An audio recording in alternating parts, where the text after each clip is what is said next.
송나영의 라디오 오늘.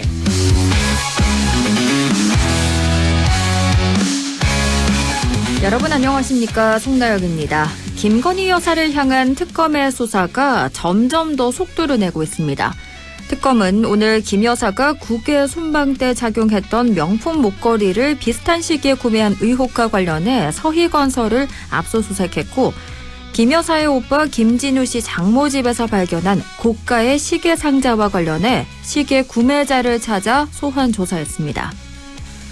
김건희 국정농단 특검은 내일 김건희 씨에 대한 구속영장 실질심사를 앞두고 840여 쪽에 달하는 구속의견서를 제출했다고 밝혔는데요.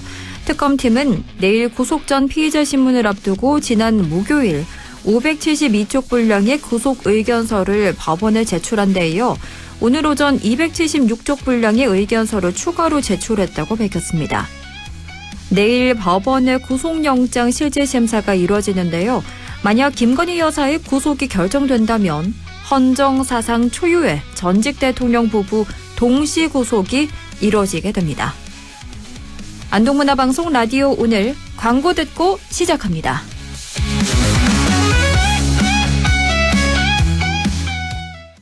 셰프 에드워드 리입니다. 나비엔과 매직이 만나 대한민국 주방이 화적해집니다. 초고화력 인덕션과 자동 연동되는 3D 에어후드, 미세 화력 조절까지 가능한 가스레인지와 스마트한 전기오븐, 전자레인지까지 새로운 주방 시스템의 탄생. 나비엔 매직. 경동 나비엔. 당신에 대한 응원이 당신을 위한 지원이 될 수 있도록 신용보증재단이 당신을 보증합니다. 대출 고민도 뚝, 이자 부담도 뚝, 미래 걱정도 뚝. 신용보증재단 중앙회와 17개 신용보증재단이 함께하니까 든든하시죠? 함께 우뚝 신용보증재단. 트럭도 금호로 버스도 금호로 튼튼한 타이어 금호로 기억해요. 타이어는 금호 KTS로 프리미엄 보증까지 트럭 버스 타이어는 금호 KTS로. 8월 11일 월요일 라디오 오늘입니다. 1부 양승진의 슬기로운 뉴스 생활 준비돼 있고요. 2부 이슈 오늘에서는 대입 수능 시험이 이제 석 달 앞으로 다가왔는데요. 잠시 후 경북교육청 한원구 수능 담당 장학사 연결해 이야기 나눕니다. 이어서 박효환의 세상 읽기 함께합니다. 라디오 오늘 유튜브로도 다시 들을 수 있거든요. 많은 애청 바랍니다.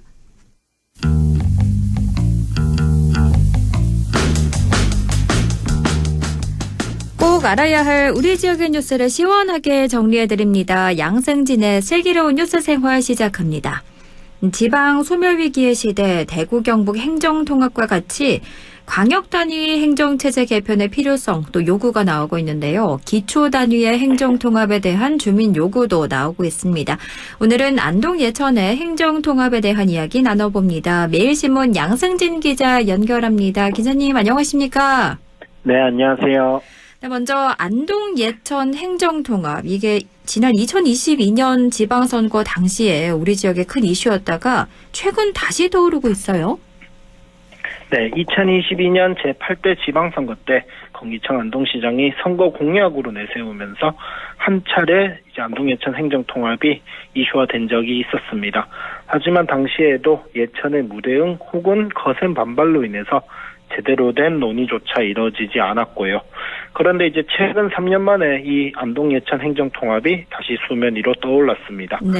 정부의 주민 참여 플랫폼인 주민이 직접의 안동 예천 행정통합 주민 투표 청구가 등록된 덕분인데요.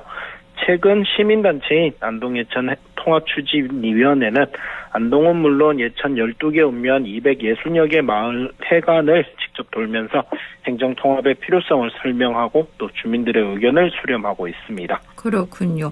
이 주민 차원에서 다시 이슈화가 되고 있는 건데 안동 예천 통합추진위원회 이들은 어떤 활동을 하고 있나요?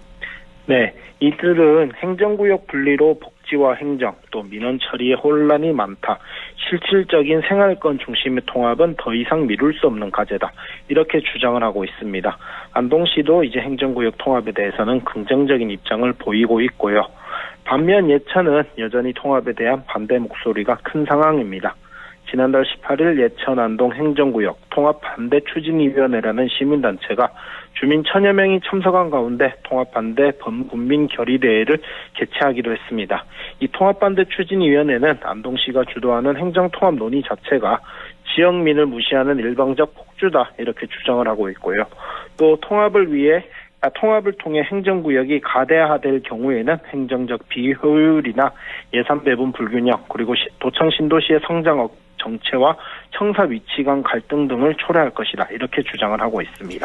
어떻게 보면 안동이 구애하고 또 예천이 반대하는 모습인데 이 그림이 3년 전 모습과 굉장히 비슷해 보여요. 네, 말씀드린 것처럼 2022년 지방선거 당시 건기청 안동시장이 안동 예천 통합을 공약으로 내세웠습니다. 예천의 의견은 고려하지 않은 공약이었고 당시에도 예천의 반발은 매우 거셌습니다. 네. 예천에서는 지금과 비슷하게 3년 전에도 지역 감정 그리고 예천이라는 지명이 사라질 것에 대한 우려, 통합 이후 예산 배분이나 행정 주도권의 상실 등을 이유로 거세게 반발을 했습니다. 안동 예천 행정 통합은 제대로 된 논의조차 없었고 그리고 이후에 이제 대구 경북 행정 통합이 논의가 되면서 안동을 중심으로 한 북부권의 대구 경북 행정 통합에 대한 반발 그리고 비상계엄과 탄핵, 조기 대선과 같은 정치적 혼란과 맞물리면서 제대로 된 논의가 이루어지지 않았습니다. 이 같은 상황에서 또다시 안동 예천과 행정 통합을 추진하겠다는 건 물론 아직 지자체의 공식적인 입장 표명은 없고 또 주민 차원에서의 요구라고 하지만 일방적 추진이다 이렇게 비춰지고 있습니다. 그렇군요. 안동과 예천 행정 통합을 해야 한다 이렇게 주장하는 시민단체들은 주민 불편을 이유로 행정 통합이 시급하다는 입장이죠.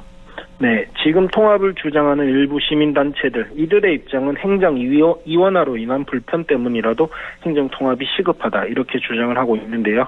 이들은 이제 도청 신도시를 중심으로 활동을 하고 있는 시민단체입니다. 특히 신도시 개발을 저해하는 요인이 바로 경계 지역에 조성된 신도시에 분리되어 있는 행정 때문이다 이렇게 주장을 하고 있고요. 네. 그런데 이제 이 말은 어쩌면 반은 맞고 반은 틀리다라고 보여지기도 합니다. 그리고 이 같은 원인은 결국 정치적인 이유에 있지 않나 이렇게 보여지기도 하고요. 반은 맞고 반은 틀리다. 그리고 그 원인이 정치적 이유다. 어떤 의미일까요? 우선 도청 신도시의 특성을 고려를 해보면 도시의 경계는 나눠져 있습니다.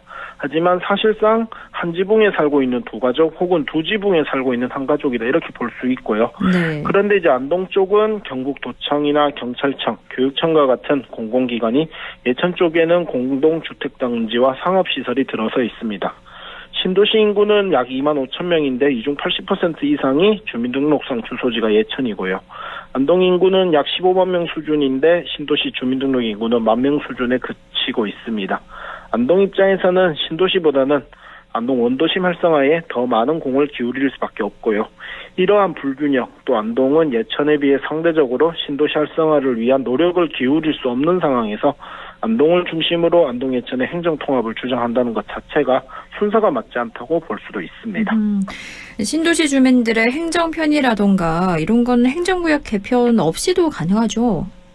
네, 우선 행정복지센터 이런 부분은 예천에서 이제 호명읍 출장소를 신도시에 별도로 운영을 하고 있습니다. 네. 반면 안동시는 이제 풍천면 도양리, 도청 신도시에서는 약 3km 정도 떨어져 있는 행정복지센터가 전부이고요. 물론 행정복지센터는 관할 지자체가 아니더라도 업무를 볼 수는 있습니다. 그리고 이제 현재 예천은 법무행정은 상주에서, 세무행정은 영주에서 이렇게 업무를 나눠서 보고 있는데요. 네. 이 부분은 각급 법원의 설치와 관할 구역에 관한 법률이나 지방국세청의 건의로 인해서 조정이 가능합니다. 법률적인 부분은 물론 지역 국회의원의 역할입니다만 어떻게 봤을 때 신도시 조성 이후 10년이 다 돼가는 시점에서도 여전히 제대로 이뤄지지 않고 있다는 건 결국엔 지역 정치권의 무능이나 무관심을 질타할 수밖에 없을 것 같습니다. 네. 결국 지역 정치권이나 지자체의 무관심 이런 부분들이 지금의 불편을 야기했다고 볼 수 있을 것 같아요. 네, 지금의 통합을 추진하는 쪽의 논리를 하나하나 따져본다면 결국 어느 누군가가 자신들이 해야 할 일을 제대로 하지 않은 채 여론몰이만을 하고 있는 것으로 비춰지는 부분이 분명히 있습니다.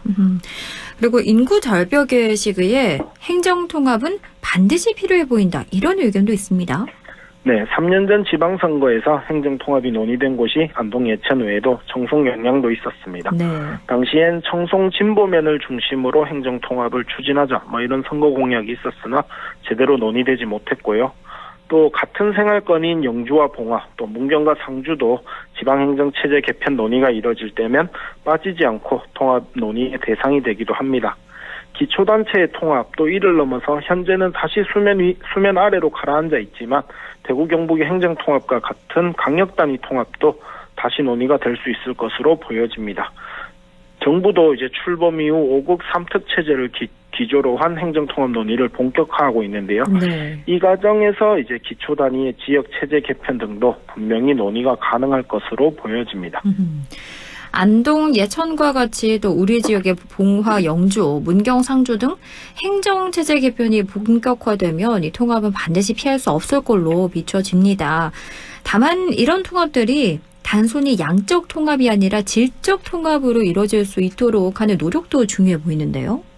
네, 안동 예천의 통합 추진이 부정적으로 보여지는 건 제대로 된 논의 없이 일방적으로 한 곳을 흡수, 통합하겠다는 인식이 노골적으로 보여지기 때문인데요. 네.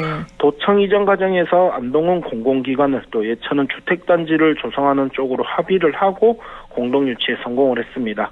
그런데 이제 와서 실익은 예천이 더 크다 보니 통합을 추진하겠다라는 모양새로 비춰지는 부분, 그리고 이에 대해서 신도시에 대한 안동의 인색한 투자와 지역 정치권의 무관심과 방치는 통합에 대한 의도를 부정적으로 보이게 만듭니다. 결국 통합은 지자체 두 곳이 한 곳이 됐을 때 시너지 효과를 발휘할 수 있도록 해야 합니다. 안동 예천 행정통합을 추진하는 과정에서 안동은 지난해 대구 경북 행정통합을 반대했을 당시 자신들이 세웠던 논리를 예천의 입장으로 대입해 볼 필요가 있을 것 같습니다. 그렇게 했을 때 통합을 추진하기 위해선 무엇이 필요하고 어떤 것들이 이루어져야 하는지를 깨달을 수 있을 것 같고요. 네. 또 지방 소멸 위기 상황에서 통합은 피할 수 없는 선택입니다. 그러나 이 통합이 주민들에게 시너지 효과로 이어질 수 있도록 정치적 논리에서 벗어난 진정한 통합을 위한 접근이 필요해 보입니다. 네, 오늘은 안동과 예천의 행정통합에 대한 이야기 함께 나눠봤습니다. 지금까지 매일신문 양승진 기자와 함께했습니다. 오늘 말씀 잘 들었습니다. 고맙습니다. 네, 감사합니다. 라디오 오늘 2부에서 뵙겠습니다.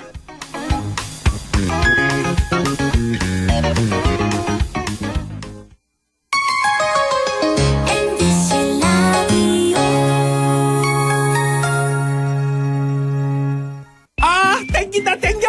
매콤새콤 달콤한 맛. 무침에는 역시 땡기네 가오리. 장례식장 등 각종 대소사 최고의 인기 메뉴 땡기네 가오리. 물이 생기지 않아 언제 어디서든 포장, 배달, 택배 모두 가능한 안동 땡기네 가오리. 054-852-4988. 가구 고민 해결. 올여름 단 4일간의 가구 대축제. 8월 21일부터 24일까지 대구 엑스코에서 열리는 대구 가구쇼. 최신 가구 트렌드와 감각적인 가구가 한자리에 모입니다. 당신의 집 달라질 준비 되셨나요? 지금 바로 검색하세요. 대구 가구쇼. 예, 며느라. 밥 했어? 설거지 했어? 쓰레기 버렸어? 청소했어? 빨래했어? 개밥 줬어? 아들 낳았어? 딸 낳았어? 아무것도 안 하고 싶다. 이미 아무것도 안 하고 있지만 더 격렬하게 아무것도 안 하고 싶다. 지금은 그냥 라디오만 듣고 싶다. MBC 라디오. MBC 라디오. 라디오 청취자 10명 중 4명이 듣는 방송. 국가대표 라디오 MBC 라디오. 오늘도 안전하게 음주운전 예방수칙 알려드립니다.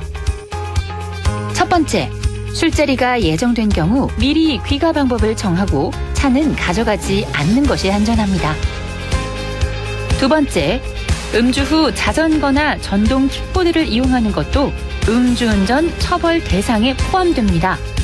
세 번째, 과음을 한 다음 날에는 대중교통을 이용해 주세요. 숙취 음주운전 역시 처벌 대상입니다. 네 번째, 음주운전을 방조하는 경우에도 3년 이하의 징역형 또는 1,000만 원 이하의 벌금형에 처해질 수 있습니다.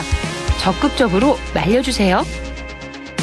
위험한 음주운전 미리 예방하여 소중한 생명을 지켜주세요.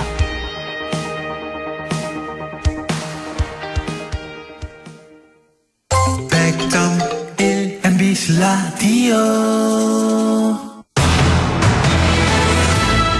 6시 20분 21초 지나고 있네요. 이슈 오늘입니다. 올해 11월 13일이죠. 2026학년도 대학 수학 능력 시험이 치러집니다. 이제 정확히 94일, 석 달 남았습니다. 올해 수능 시험에 달라진 점은 없는지 또 어떻게 준비해야 하는지 궁금하시죠? 경북교육청 한원구 수능 담당 장학사 연결해 자세한 이야기 들어봅니다. 안녕하십니까?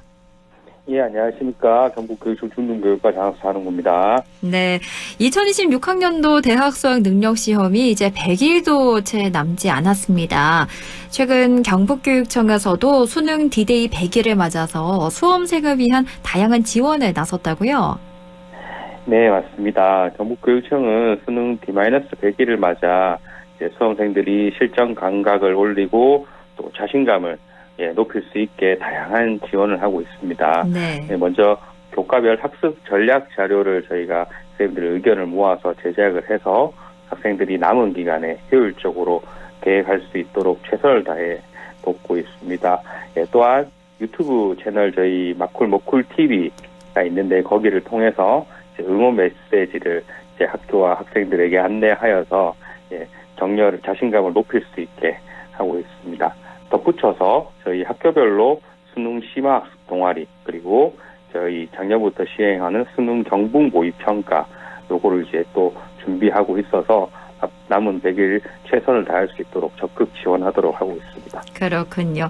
이번에 교과별 학습 전략 자료를 배포했다라고 말씀해 주셨는데요. 이 자료는 어떤 점에 중점을 두고 제작했나요? 예, 이번에 배포한 교과별 학습 자료 같은 경우에는 일단 실제 수능, 올해 수능의 출제 경향 이걸 분석하는 게 무엇보다도 가장 중요해서 과목별로 그런 출제 경향을 분석한 다음에 남은 100일 어떻게 학습을 할 수 있는지 또 100일이 생각보다는 뭐 길다면 길지만 정말 순식간 짧은 시간입니다. 그래서 요 학습 시간을 어떻게 학생들이 관리하면 되는지 이제 구체적인 내용을 담았습니다. 특히 이제 요 100일이라는 기간이 뭐 새로운 것을 이렇게 익힌다 요런 기간보다는 어떤 기출 문제를 바탕으로 유형을 분석하고 이제 오답을 잘 정리해서 그리고 실전 모의 연습에 집중하도록 하는 시기인데요. 그런 내용들을 잘 반영을 하였습니다. 네. 특히 이제 요 100일고와는 모의고사를 통해서 연습을 해보는 게 정말 중요한데 경북 학생들에 맞는 모의고사가 시중에 그렇게 많지 않다라는 판단하에 저희가 작년부터 경북의 우수한 선생님들을 출제진으로 구성해서 자체 모의고사를 2회씩 준비를 하고 있습니다. 특히 작년에는 요 모의고사에서 실제 수능에 국어에서 똑같은 지문이 나오고 이제 유사도도 한 60%가 넘게 나오면서 정말 큰 도움이 되었었고 올해도 정말 선생님들이 정말 열심히 지금 준비를 하고 있어서 큰 도움이 되지 않을까 기대하고 있습니다. 그렇군요. 그러면 이 시점에 수능이 채 100일도 남지 않은 이 시점에 수험생들에게 가장 효과적인 학습법은 뭘까요? 예, 앞에서 잠깐 언급을 했지만 새로운 내용을 외우겠다, 뭐 공부하겠다 이런 부분은 좀 많이 지양을 해야 되고 이미 학습한 내용을 정확하게 자식 것으로 만드는 것이 제일 중요합니다. 그래서 이런 것들을 기출문제가 제일 중요하기 때문에 기출문제에 나오는 유형별로 시간을 제한을 두고 풀어보고 그리고 틀린 문제, 자기가 틀리는 문제는 늘 같은 부분은 틀립니다. 그래서 틀린 문제의 원인을 분석해서 실수를 반복하지 않는 것이 가장 중요합니다. 또 이런 마무리 학습, 학생들이 이런 큰 틀은 알고는 있지만 자기 자가 뭐가 부족한지 이런 부분이 부족한 게 정확하게 알지 못하는 경우가 많아서 이런 마무리 학습을 학교의 선생님들이 실제적으로 좀 도움을 주기 위해서 저희가 학교별로 수능 심화 마무리 동아리를 운영하고 있습니다. 그래서 다양한 학생들이 이 100일간에 정말 큰 효과를 낼 수 있도록 계속적으로 지원하고 있습니다. 네. 시간이 얼마 남지 않다 보니까 또 더 많은 것들을 배우고 싶지 않은가 하는데 그런 욕심 내려두고 새로운 내용 공부하지 말고 아는 것들을 정확히 다지라. 이렇게 효과적인 학습법을 알려주셨습니다. 그리고 또 이 시점에 생활 습관도 참 중요할 텐데요. 수험생들에게 꼭 강조하고 싶은 학습법 혹은 생활 습관 이런 게 있을까요? 예, 정말 수능 직전까지도 열심히 공부를 했는데 마지막에 멘탈이 흔들리거나 건강이 문제가 있어서 수능이 아쉬운 경우를 제가 정말 많이 봤었습니다. 네. 그렇기 때문에 무엇보다도 성적 유지와 멘탈 관리, 건강 유지를 위해서는 규칙적인 생활이 제일 중요하다는 거. 특히 다 됐으니까 나는 잠을 몇 시간 더 줄여보겠다. 이런 거는 정말 지양을 해야 될 부분입니다. 그래서 수면 시간을 일정하게 유지하고 실제 수능 시간에 맞춰서 공부하는 것이 제일 중요합니다. 1교시가 8시 40분에 시작하기 때문에 거기에 맞춰서 타임 테이블을 운영해 보는 거. 특히 이제 이건 어른들도 잘 안 되는 부분이지만 스마트폰 사용 시간을 좀 줄여보는 것. 특히 밤에라도 이런 부분들. 그리고 짧게라도 매일 운동이나 산책, 스트레칭 이런 걸 해주면 집중력이 높아지지 않을까. 그렇게 보여집니다. 네. 또 올해 수능 원서 접수도 곧 시작되는데요. 올해 수능 원서 접수 일정 그리고 주요 변경 사항이 있다면 알려주실까요? 예, 알겠습니다. 저희 올해 대학 수학 능력 시험 같은 경우에 원서 접수가 8월 21일 다음 주 목요일부터 시작해서 9월 5일까지 시행됩니다. 예, 평일 오전 9시부터 오후 5시까지 진행되며 올해도 작년과 동일하게 온라인 사전 입력 시스템을 운영해서 수험생이 미리 원서를 작성하고 현장 방문으로 최종 접수할 수 있습니다. 예, 올해는 온라인 사전 입력 시스템을 이용하는 경우에 개인별 가상 계좌가 생성돼 수수료를 온라인으로 납부할 수 있습니다. 예, 하지만 납부하더라도 반드시 현장 방문은 가야 된다는 점 두고 참고해 주시고 또한 수능 시험 지구 저희 경북에는 8개 시험 지구가 있습니다. 포항, 경주, 안동, 구미, 김천, 상주, 영주, 경산입니다. 이 8개 교육지원청에 접수할 때는 작년과 동일하게 신용카드 결제도 가능합니다. 그렇군요. 혹시 원서 접수와 관련해서 수험생들이 가장 자주 하는 실수나 혼동하는 부분이 있을까요? 예, 이거는 해묵은 오래된 어떤 실수 중에 하나인데요. 제일 큰 게 이제 사진 규격, 그 다음에 자기 학습, 본인이 필요한 확인 서류, 이런 부분을 못 챙기는 경우가 있습니다. 특히 올해부터는 온라인 사전 입력 시스템, 요거 작년부터 저희가 활용하던 건데 여기는 사진을 올리면 AI가 검증을 해서 이 사진은 사용 가능하다 안 하다를 판단을 해줍니다. 그런데 이 AI가 100% 정확하지 않다 보니까 여권 사진이 아닌데도 불구하고 등록되는 경우도 가끔 이렇게 발생하고 있습니다. 예. 하지만 이제 최종 접수를 저희가 현장 접수해서 하기 때문에 그때 확인해보고 이상이 있으면 이제 재촬영이나 이런 거를 권할 수도 있으니까 그런 점 참고를 부탁드리고 서류 같은 경우는 미리 이제 준비를 하기보다는 자기가 접수하려고 하는 접수처에 사전에 한번 연락을 취해서 서류를 먼저 확인하고 현장 방문을 한다면 2번, 3번 일하지 않을까 하는 생각이 듭니다. 또한 저희가 작년에 온라인 사전 입력을 처음 할 때 제일 걱정했던 부분인데 온라인 사전 입력을 하고 현장 접수에 오지 않아서 접수가 누락되는 경우가 있지 않을까.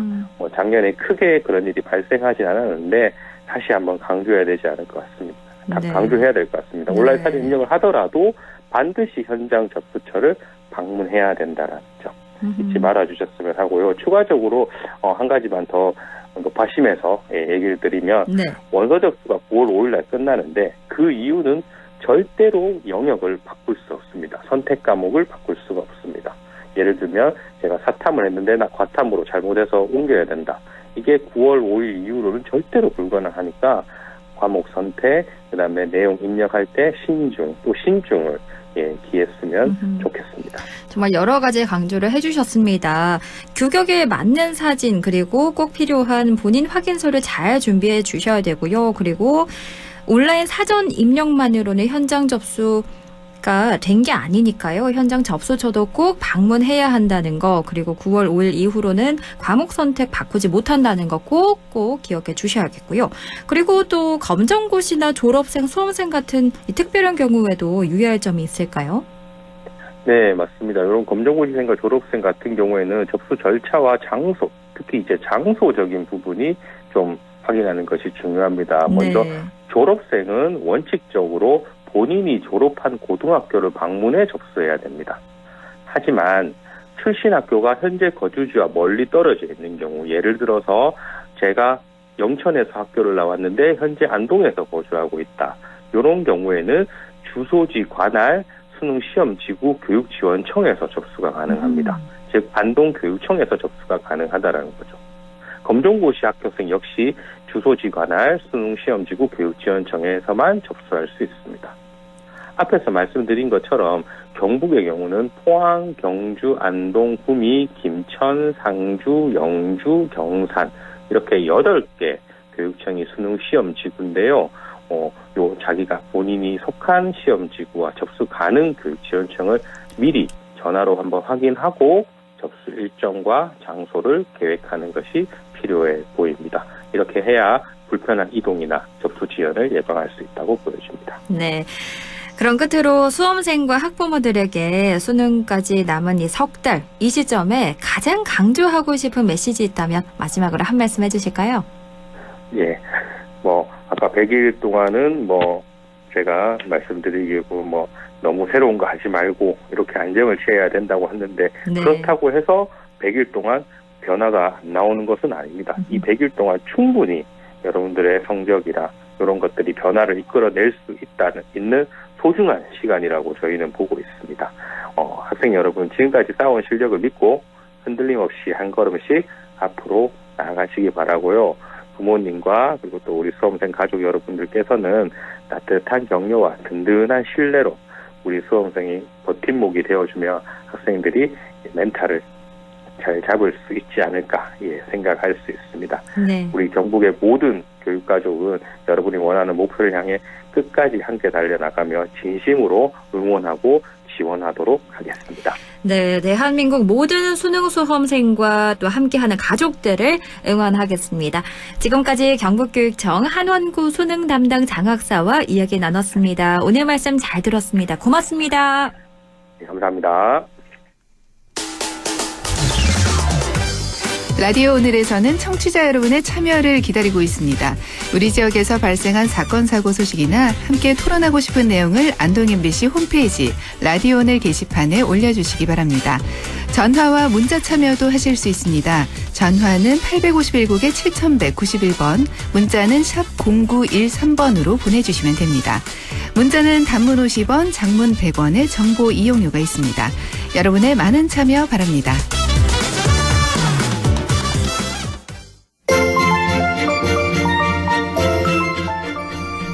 박규환의 세상 읽기 더불어민주당 영주영양봉화 박규환 위원장과 함께합니다. 위원장님 안녕하십니까? 네, 반갑습니다. 영주영양봉화 박규환입니다. 네, 주말 사이 서희건설이라는 회사가 화제였습니다. 일단 김건희 여사 관련 의혹을 수사하는 특검이 서희건설 본사를 압수수색했는데요.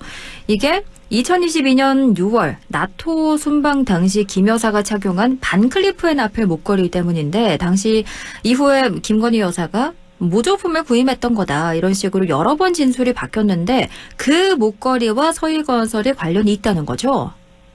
네, 그렇죠. 김건희 씨 방금 말씀하신 것처럼 이 나토 순방 당시 착용한 목걸이에 대해 지금까지 여러 번 말을 바꿨어요.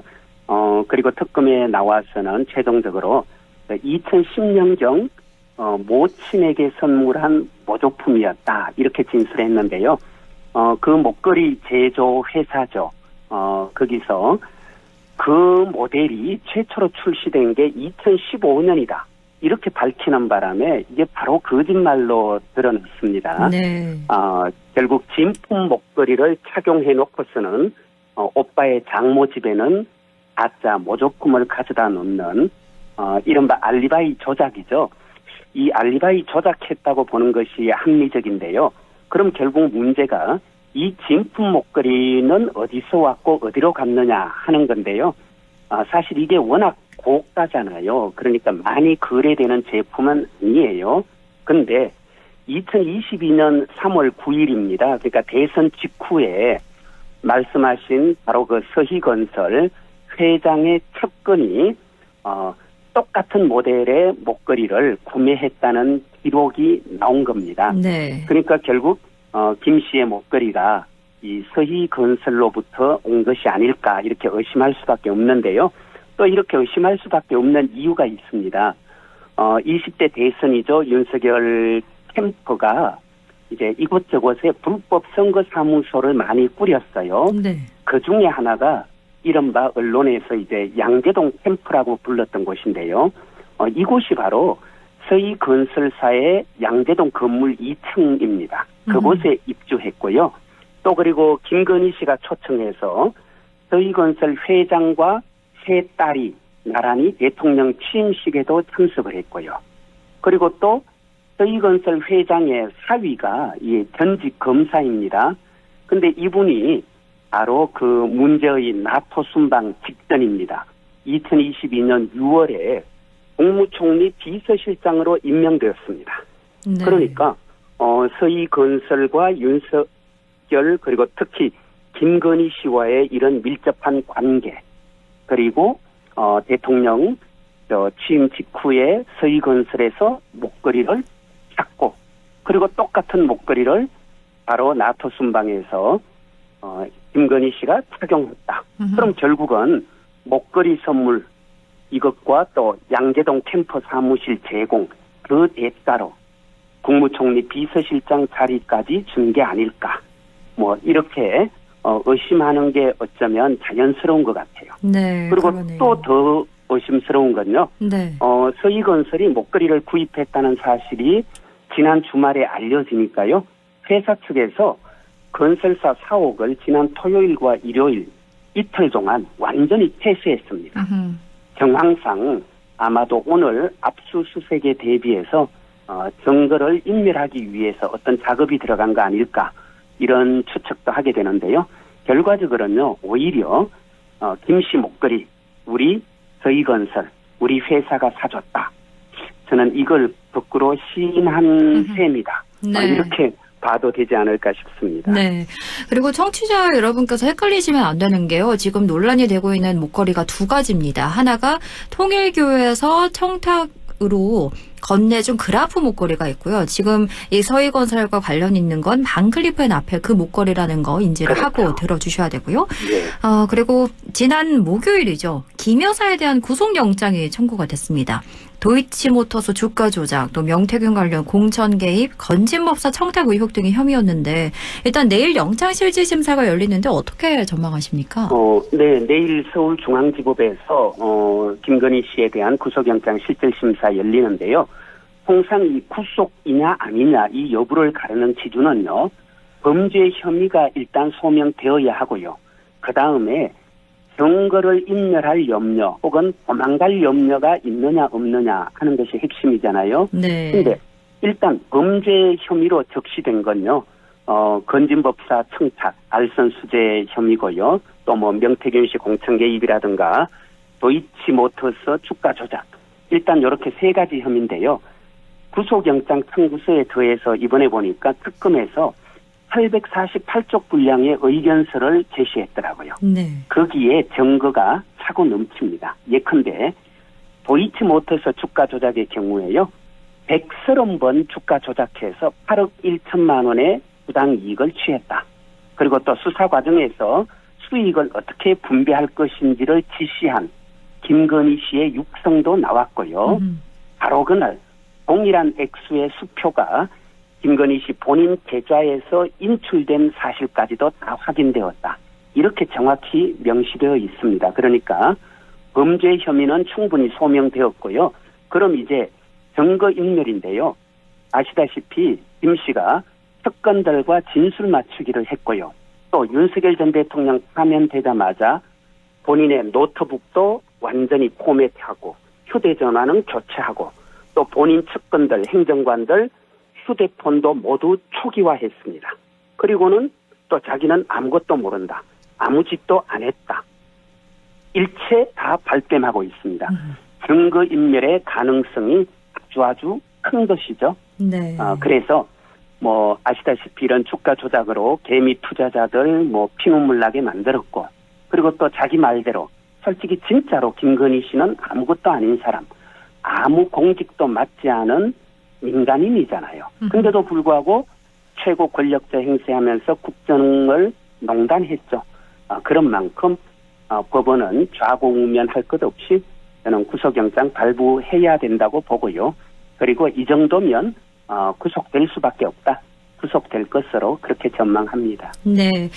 과연 내일 김건희 여사가 구속될지 한번 지켜봐야 되겠고요. 그리고 윤석열 전 대통령은 계속해서 특검 출석을 거부하고 있는데요. 강제 구인에 또 한 번 실패를 했습니다. 일단 윤 전 대통령 측은 인권 침해다 이렇게 주장하고 있는데 이번 주장 어떻게 들으셨나요? 뭐 인권 침해 이거야말로 적반하장이죠. 도둑이 거꾸로 매를 드는 격인데요. 뭐 법관이 발부한 영장 집행에 반항하는 것이 오히려 불법이고 또 하나의 범죄입니다. 그래서 영장 집행에 응하지 않으면요, 당연히 물리력, 경제력을 사용하는 것이고요. 저는 오히려 특검이 윤석열 씨가 강력하게 반항하자 영장 집행을 포기하고 물러섰잖아요. 네. 저는 이게 오히려 문제다 이렇게 보는데요. 만약에 일반 재소자들, 보통의 범죄자였다면 정말 어떻게 했을까요?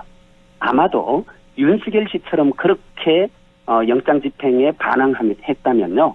바로 전기총, 테이저건이라고 하죠.